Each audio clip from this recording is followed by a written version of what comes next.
I said it's nice to see young faces and young minds that grapple with the issues of faith and science.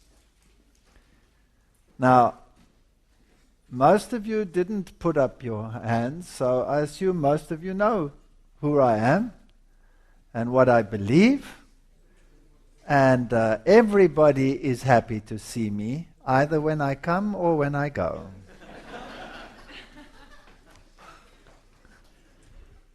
It's true, isn't it? Yes. And I've had lots of experience with students and the evolution question, and even religious students and the evolution question. And it's always the same thing. Some get very angry, some get very antagonistic, some stay friendly but skeptical, and some believe. That's the nature of man. That's the beauty of the freedom of choice.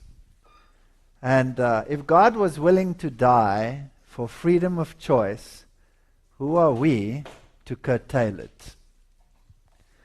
Now, I was an atheist most of my life. I told yesterday a little bit of why I was an atheist.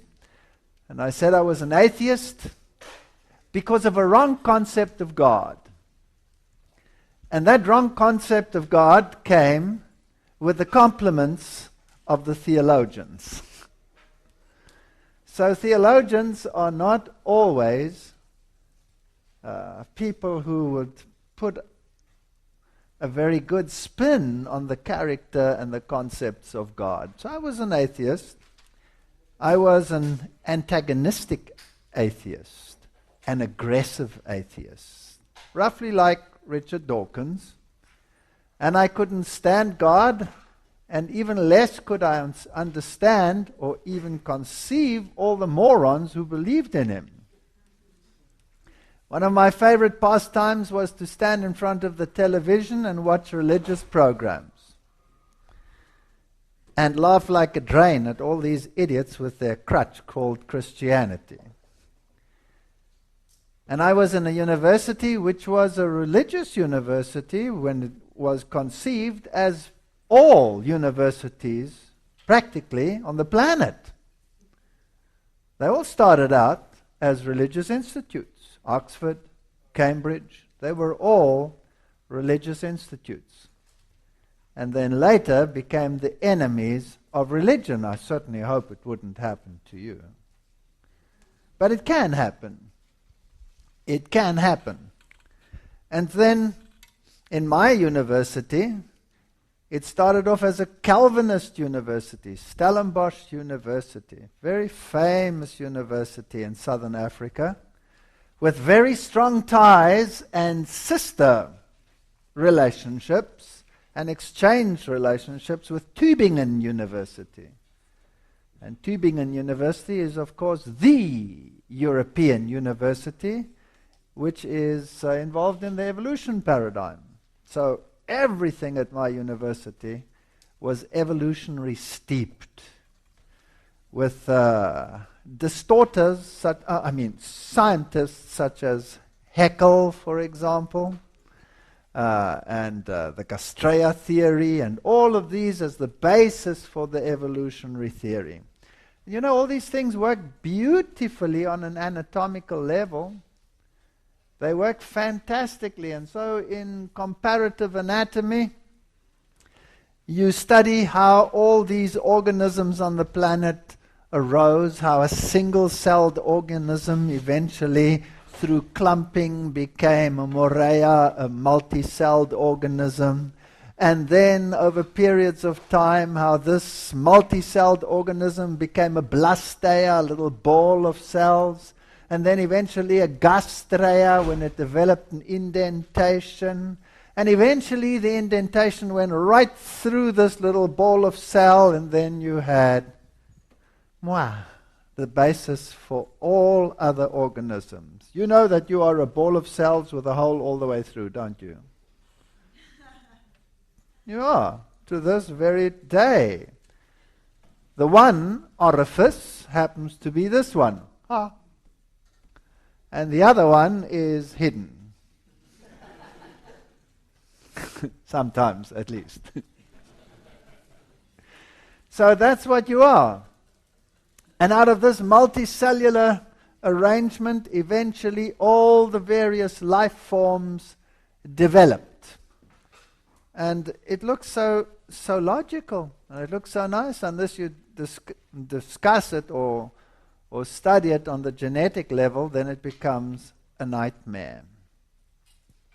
Because how did a multicellular organism arise that consisted of differentiated different cells?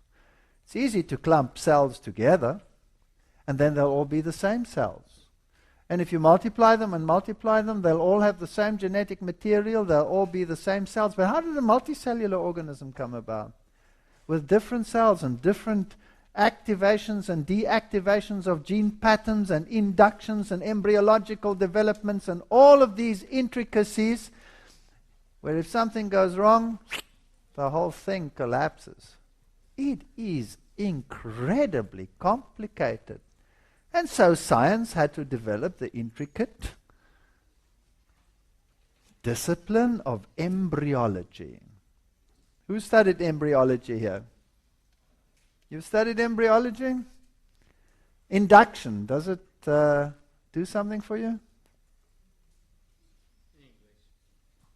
Induction is the chemical process whereby cells in the embryology, as the cells migrate and develop, as the embryo develops, certain cells produce certain chemical compounds which activate certain gene patterns in adjacent cells.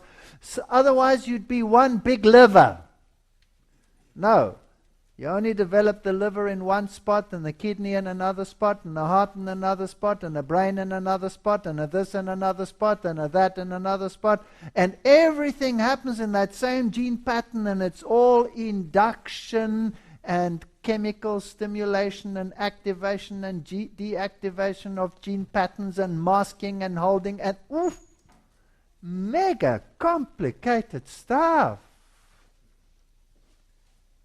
How did it all come into existence? How did all that develop?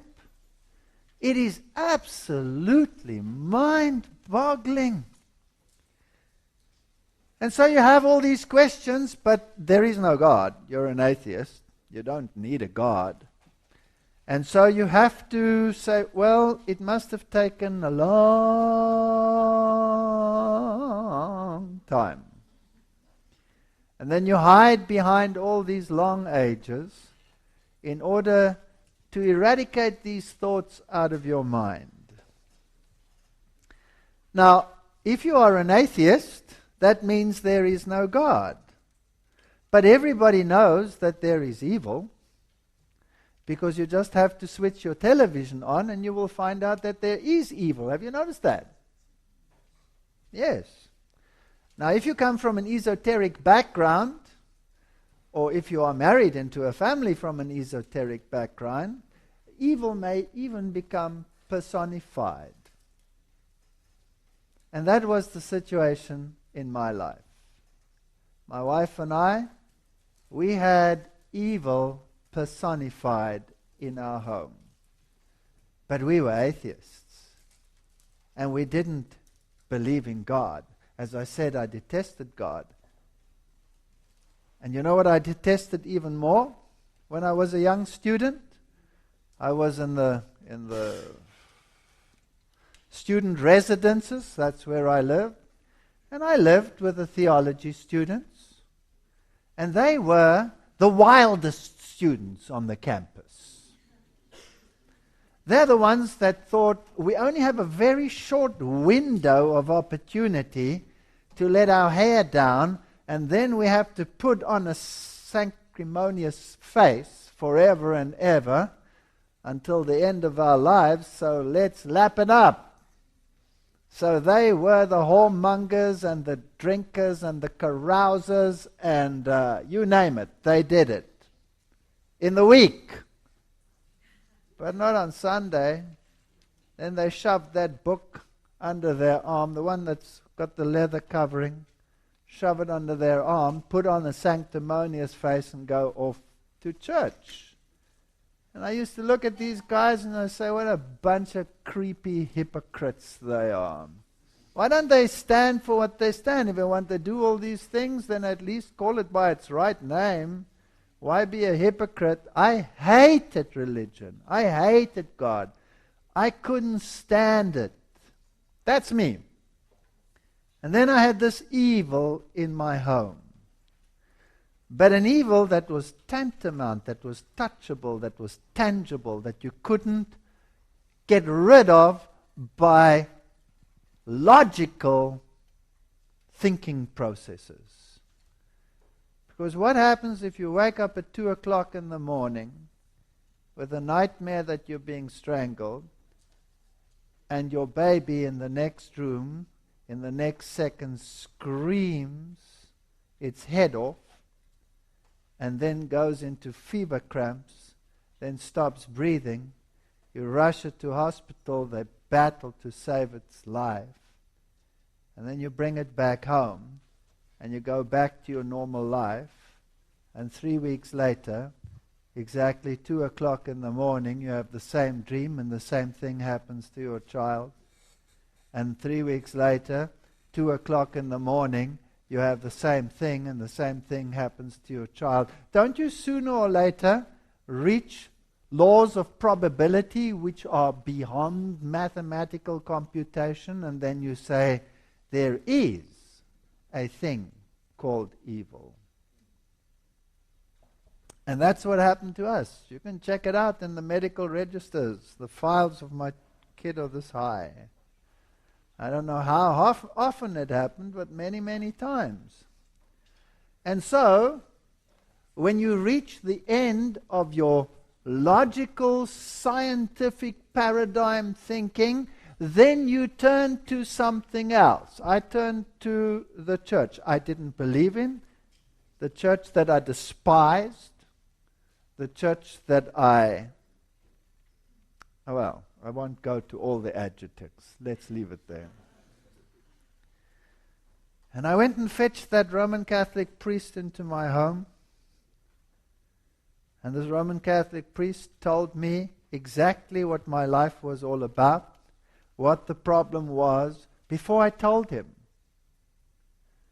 And I said to him, excuse me, I have a problem now. How do you know what's been happening in my home if I haven't told you? He said, oh, don't worry about that. I know. He said, you know what? We have to say a mass in your house. But for that we need the permission of the bishop. And that'll take a while to get. I said, how long does it take? He says, I don't know, a week, 2 weeks. But don't worry, I already have it. Took out a letter from the Bishop of Cape Town, signed approximately 2 weeks before I went to him to say that mass in my house. Well, how would you feel about that? Would you feel a bit freaky? Huh? I felt a little bit freaky. Came to my house, did his hocus pocus, made his magic water, put it on the windows. When he came into my son's house, something unseen grabbed him. Now this is not conjecture. This is not some stupid story. This is fact. Grabbed him, threw him around in the room that I thought the old man was going to die. And when that was over, and he finished whatever he was doing in the home, gave us his ordination cross, said, put that above the child's bed, left, problem gone. Gone. Now what do you do with that? You're an atheist. You don't believe in God. But here your problem is suddenly solved. Now what you're going to do? You'll have to admit that if you don't do anything, then you become as bad a hypocrite as those who pretend to do it and don't do it and do it anyway while they're not doing it. Is that right? So I went back to church. And I became a good Roman Catholic. And I said my 10 Hail Marys and my 1 Our Father, and I 10 Hail Marys and my 1 Our Father, and I 10 Hail Marys and my 1 Our Father, and so it's on and on. I had a great relationship with God, repeating myself over and over and over, and I felt nothing. Nothing. No connection. And one day, a young girl got up in my medical class, and she said, I don't believe what you are saying, because I was speaking on evolution. And I castigated her. I mocked her. I flattened her with science. And I ridiculed her. I told this yesterday already, and she sat down and she cried. And I said to myself, good. That'll teach you a lesson to stand up in my class and question the evolutionary paradigm. But then I had a guilty conscience. And like every good Catholic, when he has a guilty conscience, what does he do? Confession. Thank you. He goes to confession. But the priest was incredibly unreasonable. He had been shopping, so he wasn't there. That's very unreasonable. So I had to wait in the church. And I sat there in the church, and I looked at the little red light. Now, those of you who come from a Catholic anybody here from a Catholic background? Do you know what that means, the little red light? You don't?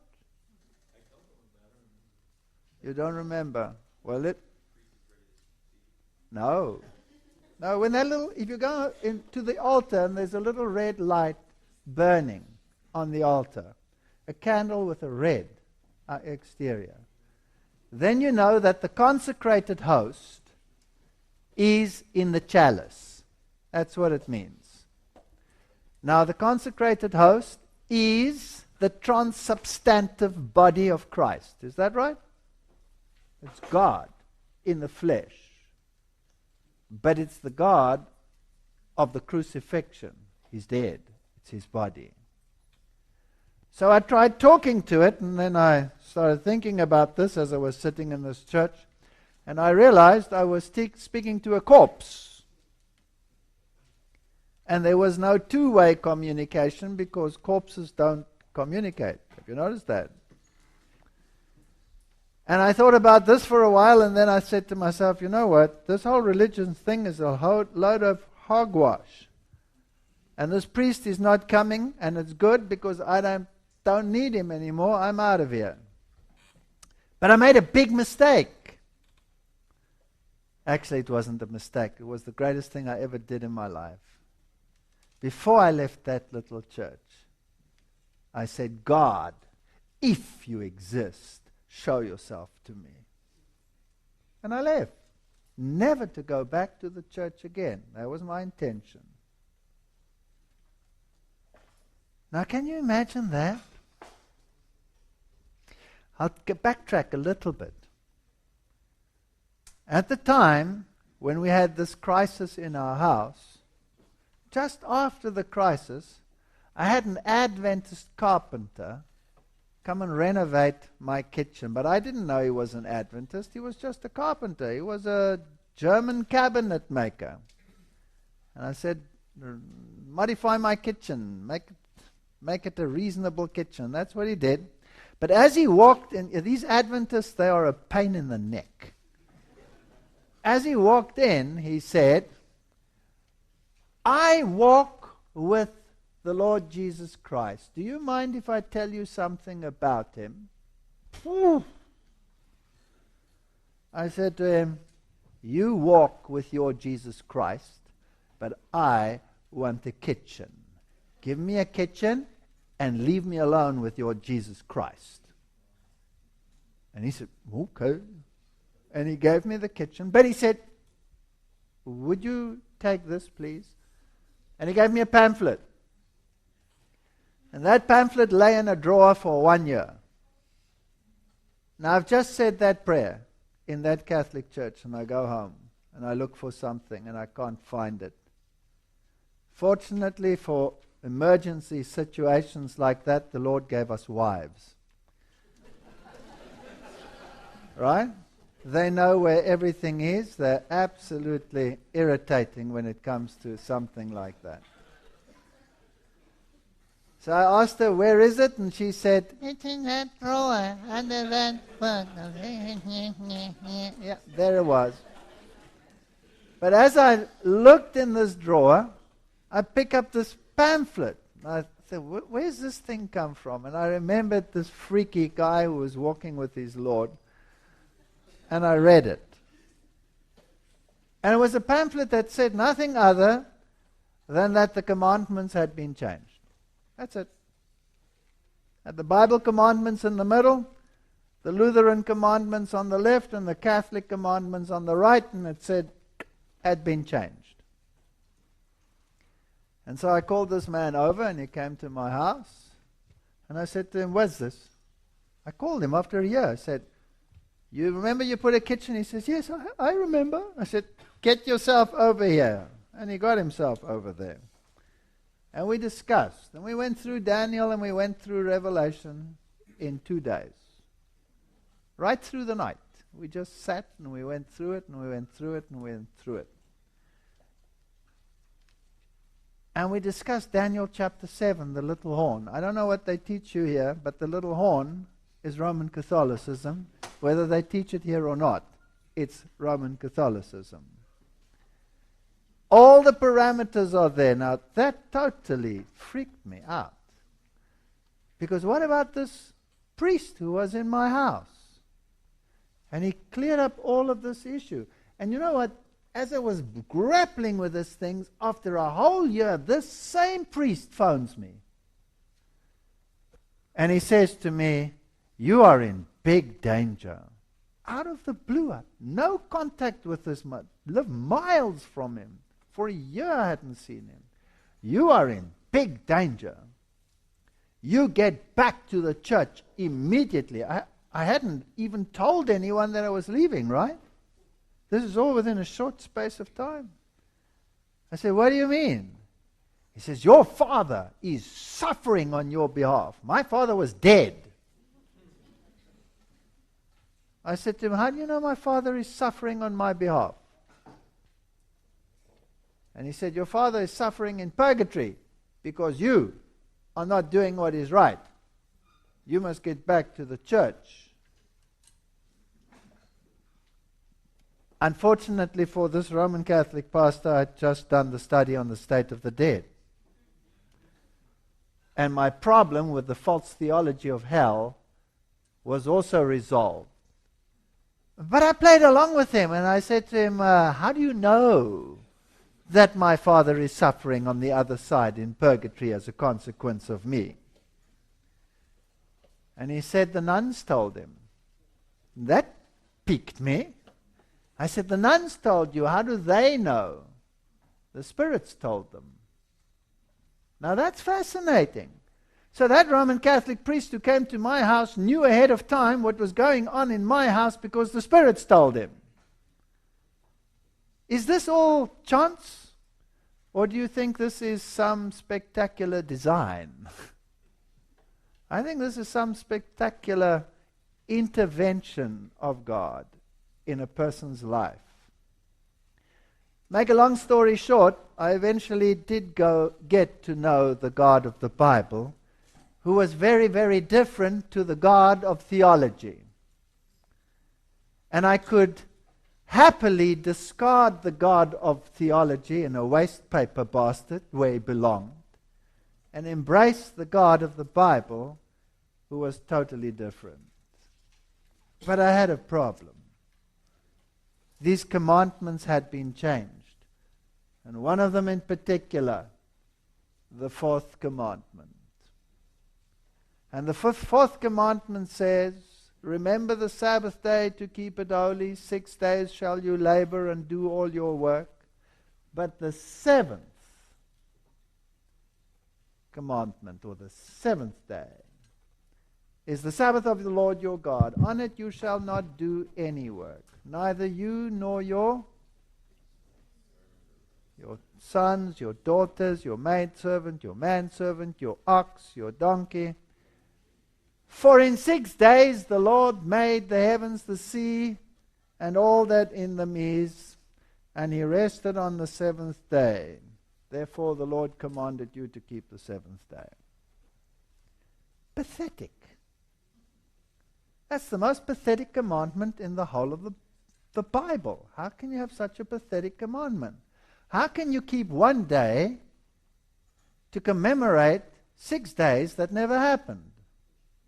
Right? So I said to this carpenter, this is pathetic. I cannot keep the Sabbath day for 6 days. There are no 6 days. There are millions of years.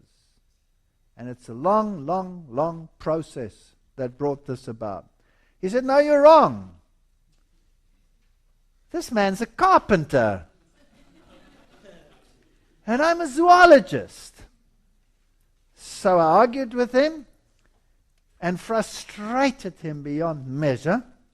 And so he said he'll bring me some books. So he went and brought me some books. And I read them, and I gave them back to him, and I said to him, I've never read such drivel in all my life. So he was a bit taken aback, but he was stubborn. He said, I'll bring you some more, and he brought me some more books, which I also gave back to him, and I said, I've never read such drivel in all my life. And I argued with him about evolution, and I used all my whatever I had, and I threw it at him. And he got so frustrated that he got up and he said, screaming at me, he says, you know what? I don't have a problem with evolution. You have a problem with evolution. You solve it. Goodbye. That was a very sound argument. Because it squarely put the ball in whose court? In my court. Okay. So I'm grappling with this. I'll tell you a couple of stories. You'll think I'm weird. Who cares? Everybody thinks I'm weird anyway. I'll tell you a couple of stories of an occult world out there where people say, oh, conspiracy theories, cool, conspiracy theories. Have you heard that before?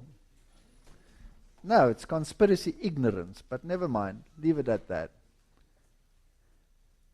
In all this grappling and all this thinking, I'm saying to myself now, all of these things happening in my house, so there obviously is evil. If there is evil, then there must also be good. Then I have all these things in the Bible and this priest phoning me and knowing ahead of time, and this is all occult, so I know that that's deception. Been lied to on a religious front all my life. From year 8, I'm an atheist because I've been lied to. Why shouldn't the scientific world also be lying? Who knows whether this is a farce? I'm not talking about science. People say you can't believe in God and be a scientist at the same time. Don't make a mistake. The problem is not science. The problem is the philosophy of origins. It's a philosophy. It's not science. Science is hard-tack, empirical. You do the study, you do double blinds, you make the experiment, and whatever comes out, that's either black or it's white or it's whatever. But we're not arguing here about science. Don't get duped into science saying that creation is religion and evolution is science. Bull! Can I speak straight with you guys? Evolution is a theory of origins. It's got nothing to do with science. And they'll tell you that they've got, their natural selection. I'll come to that if we have time. But I want to give you a little bit of background, why I am like I am, why I'm so weird. And so I'm arguing and grappling with this thing, and I'm sitting in my office, and I'm busy right at that time, I was giving the genetics course to the postgrad students. And I'm dealing with issues of genetics and how it functions and and how genes are activated and deactivated. And believe me, it's complicated. There's nothing simple about it. And the students suffered to understand the finer nuances. And let's face it, most of the lecturers pretend to understand it. It's very complicated. And I'm thinking about, how did all this come about? And I'm sitting in my office and I'm saying, you know what? Maybe there is something wrong with evolution. After all, I'd moved from being a gradualist to a punctuated equilibriumist because the fossil record didn't bear out gradualism. There are no hordes of intermediaries unless you want to take a natural variety, and put them in a sequence and say, well, there you have your intermediaries. You know, I could take human hips today, ladies. I could take human hips and put them from very narrow to very broad and say, well, look here, this wonderful paradigm with just one error. They're not sequential in time, they're contemporaneous, they're all here at the present time, so it's just variety in the gene pool. It's got nothing to do with evolution. So I'm not impressed with the intermediaries that they put out there, which are mind sequences and not paleontological sequences, and that's why I was a punctuated equilibriumist while I was still an atheist. So I'm not impressed by those arguments, and I know that we tried to use them to explain evolution. They're a lie. And honest evolutionists become neo-Darwinists. They become punctuated equilibriumists because they have no choice. So I'm sitting there and I say, God, I don't know if you exist, but if you do exist and there's something wrong with this evolutionary theory and this man has put the ball in my court, then show me. I'm going to the library.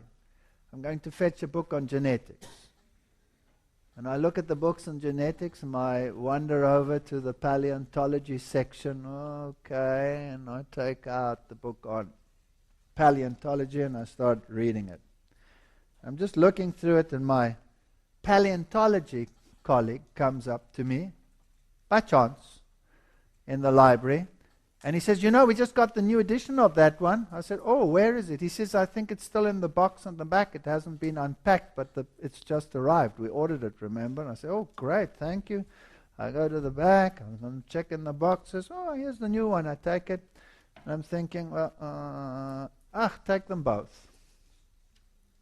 So I took them both to my office. By the way, my university had the largest evolution-based library in the Southern Hemisphere.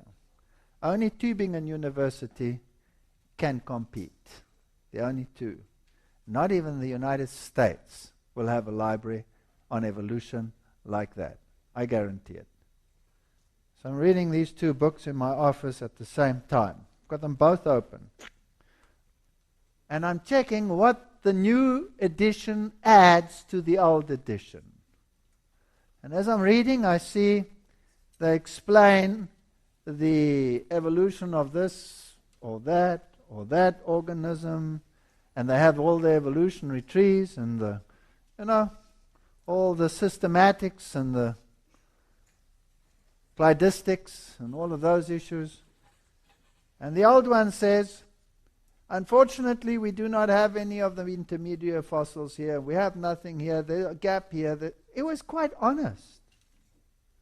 And I'm reading in the new one, the same one, and I'm looking what new did they find. And there's not a word of that.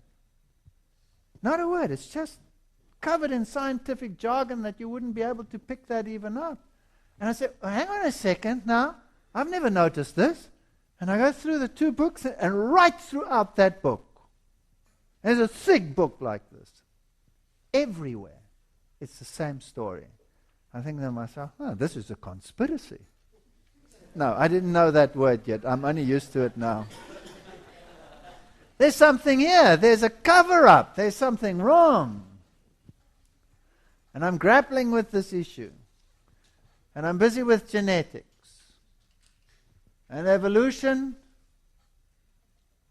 natural selection cannot operate at the level of the genotype.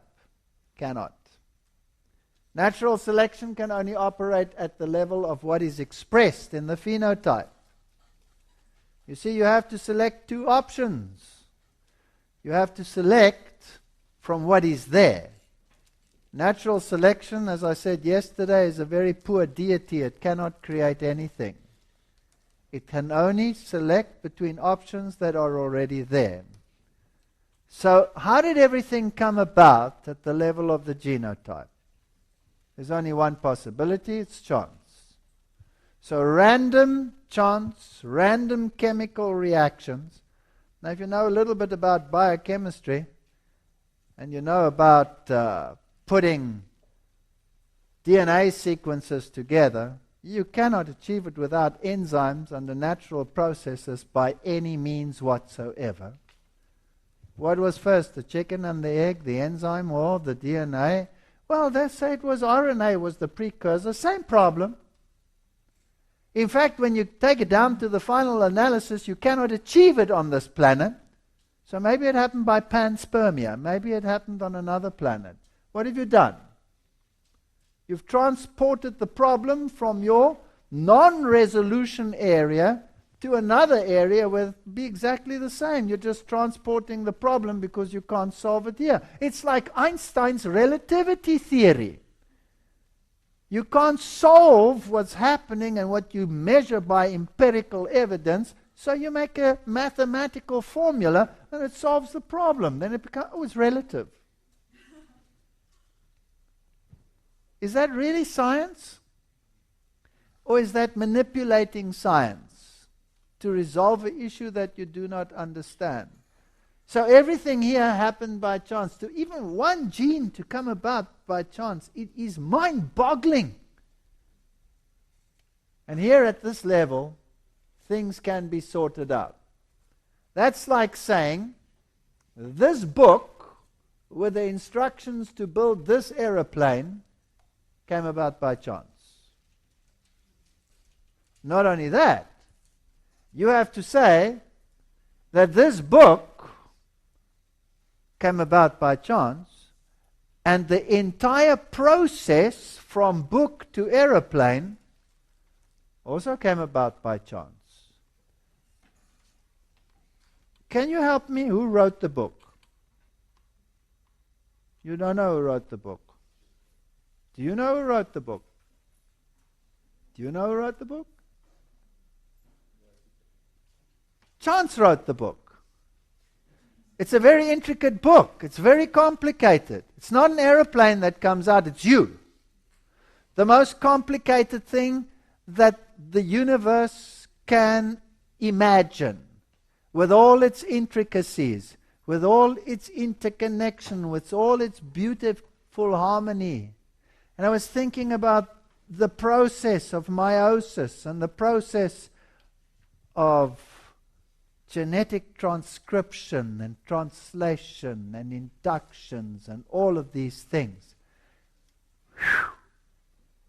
Has anybody ever explained to you how that double helix, when it is transcribed, how it unfolds? It's a double helix. It's two cords of string.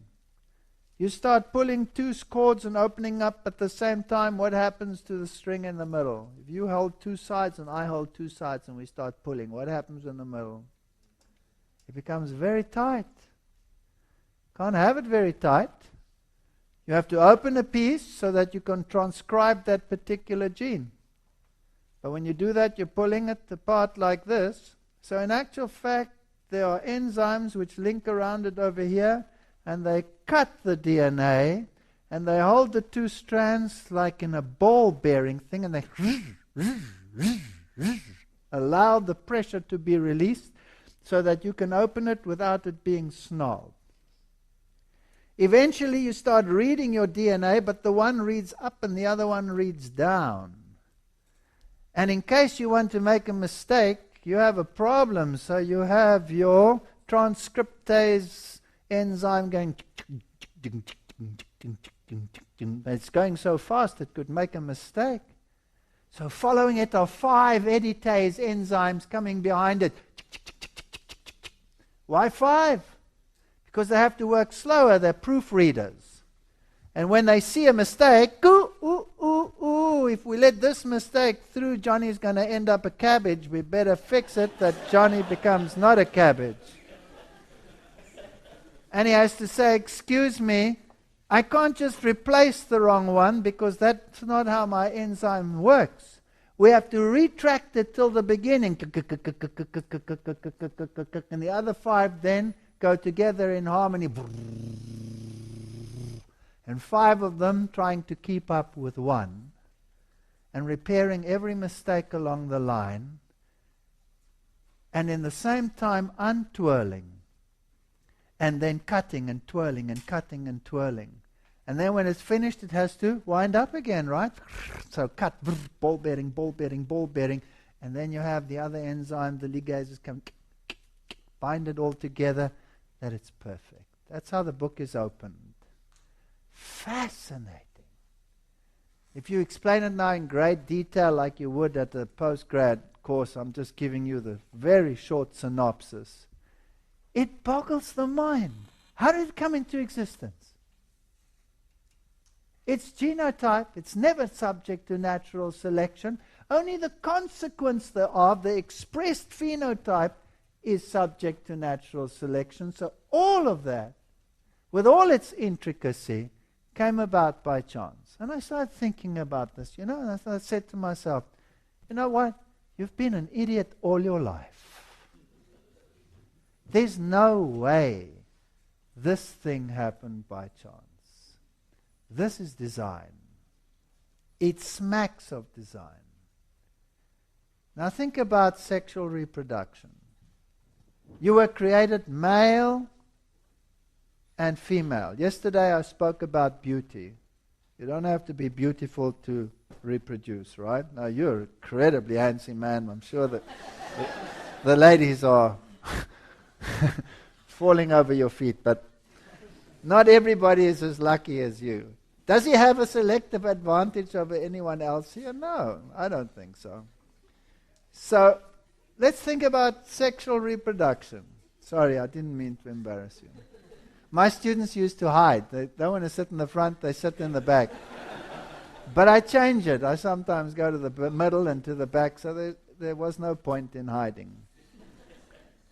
Think about meiosis. That's even more complicated. More complicated because now you have 2 sets of chromosomes coming together, splitting into chromatids, and then they cross over. They share genetic information. But it has to be precise at the exact locus. If there's one nucleotide out, you end up a cabbage. Because it's a triple coat, the cat and the hat. If you cut it one lecture too far, it would be it has to be precise. So they cross over with all this intricate enzymes, binding, de-stress enzymes, editases, ligases, all coming together. But the problem with a crossover is you have one crossover there, one crossover there, one crossover there, one crossover there, one crossover there. The entire DNA chromatid sequence is snarled. It's a total mess if you're not careful. And when you take one from this side and you bring it over to that side, and you're going to that side, to that side, eventually you look like that, right? And so there are enzyme systems which take this molecule and unsnarl it by rotating it to the right position.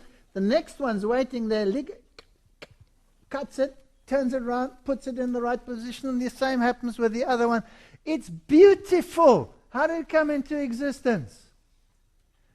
It's genotype, it's not phenotype. It came about by chance. If you want to believe this, you're welcome to believe it. But it's no longer science. It's faith. It's faith. So what I want to say to you is don't let anyone dupe you. I don't want to go into all of this. I don't want to give all the examples. There's this silly Castrea theory, but never mind. I just wanted to show you one more slide. I know I've gone totally out of kilt here, and I'm sorry. One more slide. Built-in variety in the gene pool. We're all different, every single one of us. Every single one of us unique. Well, the two who are exactly the same, please stand up. And don't try and fool me with a twin, because I'll fetch your mother. Nobody. Okay. Reproductive exchange. Besides, at the genetic level, the preparation in meiosis to make the two gametes, that's not enough. You need the two anatomies, male and female. And thank God they're very different, right? You need the two anatomies. Where did the two anatomies come from? Remember, the two anatomies in themselves could not have been selected for. The reproductive system genetically could not have been selected for, because the increased variety in the gene pool, which has to be expressed in the phenotype, that is the place where natural selection will start to operate. So everything up until the variety in the offspring came about by chance. Male and female came about by chance. Whew, you have to be a mega faith champion to believe that. And these are questions which started bugging me. And you know what? I went and I put this list on the board. And I discussed each one a little bit. Crossing over during meiosis, I just talked a little bit about that. Recombination of chromosomes, transposable DNA. Oh, it's such a great evolutionary tool. Poppycock. If it doesn't happen precisely, if it's not slotted in exactly in the right gene complex, if it isn't harnessed to all those enzymes, it doesn't work. It's design. Even drastic rearrangements of the chromosomal composition is equally as complex and has to be absolutely precise. Otherwise, the offspring is not going to be what the parent was. It's going to be something else. And there's so much variety in gene pools that you could end up from a caterpillar to being a butterfly. Or vice versa. Would you like that, ladies? If you were known as a butterfly, would you like to be a caterpillar in the next generation? Nobody would fall in love with you. But that's the variety in your gene pool. Where did all this stuff come from? Natural selection had no part to play. So it has to be designed. And this is my point. If evolution is faith after all, then don't let yourself be lied to that it's science. It's faith. If you want to believe it, that's fine. Because God, in His mercy, has given us a freedom of choice. And you are free to exercise it. And that's what I like about God. He didn't force me to follow Him. He said, if I be lifted up, I will draw all men to me. In a marriage situation, you can only be really happy if you're free. If you have a partner that forces you and chains you to his side, you will always be a slave. And you will never be truly happy. Only when He cuts the chain and He says you're free, you can go, does love become worthwhile. Because if that partner says, I don't want to go because I love you, then you can have pure, unadulterated freedom and unadulterated love. And that's the gospel. And if you can't read the gospel in the gene pool, well, then that's your problem. But the gene pool convinced me that God is right. And the rest, the paleontology and the fossil record and the radiometric dating and the this and the that and the other, every single one of them comes down eventually to a choice. Because all of them are based on basic assumptions. Whether the assumption is unchangeable circumstances over all eons, whether the assumption is zero resets on clocks, whether the assumption is, it doesn't matter, they all end up on assumptions. So all of them enter the realms of faith. And here you are in a Christian institution with a responsibility of representing the character of God, which I've tried to give you a little glimpse of. What should your duty be? To add insult to injury, or to lift up the Creator God who gave you this magnificent freedom that you have to choose? And when the whole world forsakes him, and all his disciples left, he turned to the few that remained and he said, do you also want to go? Did he stop them? No. Do you also want to go? And they said, where shall we go? You have the words of eternal life. Where shall we go? And that's your choice. Choose. Choose who you want to believe. Choose who you want to follow. That's okay. My students all fall asleep in my class. I'm used to it. And this is a Christian institute, but this is not just any Christian institute. What kind of institute is this?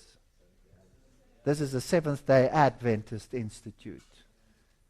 And if it says Seventh-day Adventist, that means you subscribe to the principles of the seventh day with all its consequences, and you believe in the second coming. And that means you believe in the beginning and the culmination of the gospel. If you have made that choice, then stand by it. If you're going to trip up that choice, then don't pretend. Because there are people watching you and they will say, hypocrites. They say they believe something, but they do something else. Make a choice. God bless you. Thank you. You can ask your question.